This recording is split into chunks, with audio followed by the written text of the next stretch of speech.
Courage is often misunderstood. Many people think courage is loud, aggressive, dominating, but real courage is quieter than that. Real courage is the willingness to act according to principle, even when it costs you comfort, popularity, or ease. Few individuals embodied this kind of courage more fully than Theodore Roosevelt. Roosevelt believed that life was not meant to be observed from a distance, it was meant to be engaged, with effort, responsibility, and resolve. Today, we're exploring his defining strength, moral courage. Theodore Roosevelt was not born strong. As a child, he was frail, asthmatic, and frequently ill.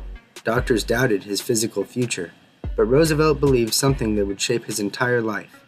Weakness is not a sentence, it is a challenge. Instead of resigning himself to limitation, he chose discipline. He lifted weights, he trained his body, he practiced self-command.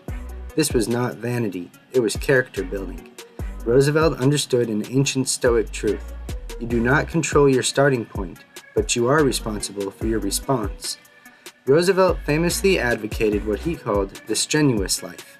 Not a reckless life, not a violent life, a demanding life, one that required effort, courage, and responsibility. He believed ease weakened character, comfort dulled purpose, and avoidance eroded the soul. The Stoics taught the same principle. Hardship is not an enemy, it is a training ground. Roosevelt did not seek suffering, but he did not flee from difficulty either. He believed strength was built through voluntary effort. Roosevelt was physically brave, a soldier, a hunter, and explorer, but his greatest courage was moral. Moral courage is harder than physical bravery. It requires standing alone, making unpopular decisions, choosing principle over approval. Roosevelt confronted powerful interests when he believed they violated fairness or responsibility. He did not ask, "Will this make me liked?" He asked, "Is this right?" This is Stoic courage, acting according to values, regardless of external reward. Roosevelt believed that privilege came with obligation. He rejected passivity. He rejected excuse-making. He rejected victimhood. He believed strong individuals had a duty to contribute, not withdraw. This aligns directly with Stoic responsibility. You are not responsible for the world, but you are responsible for your role within it. Roosevelt lived as if duty was not a burden, but an honor. One of Roosevelt's most enduring ideas comes from his famous speech, "The credit belongs to the man who is actually in the arena." This is a philosophy of courage. Not the critic, not the observer, not the complainer, the one who acts, knowing failure is possible.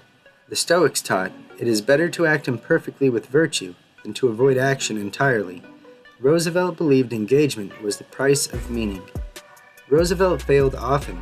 He lost elections, he made mistakes, he faced criticism, but he never retreated into bitterness. He believed failure was part of participation. Stoicism teaches, you measure yourself by effort and intention, not outcome. Roosevelt lived this. He did not require guaranteed success to act. He required conviction. Moral courage is not spontaneous, it is trained. It requires clarity of values, willingness to endure discomfort, commitment to action. Roosevelt cultivated courage the same way he cultivated strength, through repetition and effort. Courage became part of his identity. You do not need Roosevelt's platform to practice his courage. You practice it when you tell the truth when it's uncomfortable. You act despite fear. You take responsibility instead of blame. You engage instead of withdraw. Moral courage begins in small decisions, daily ones. Theodore Roosevelt believed life was not meant to be easy, but it was meant to be meaningful. Meaning requires courage. Courage requires discipline, and discipline requires action. Do not wait to feel fearless. Act according to principle. That is moral courage, and it is still needed today.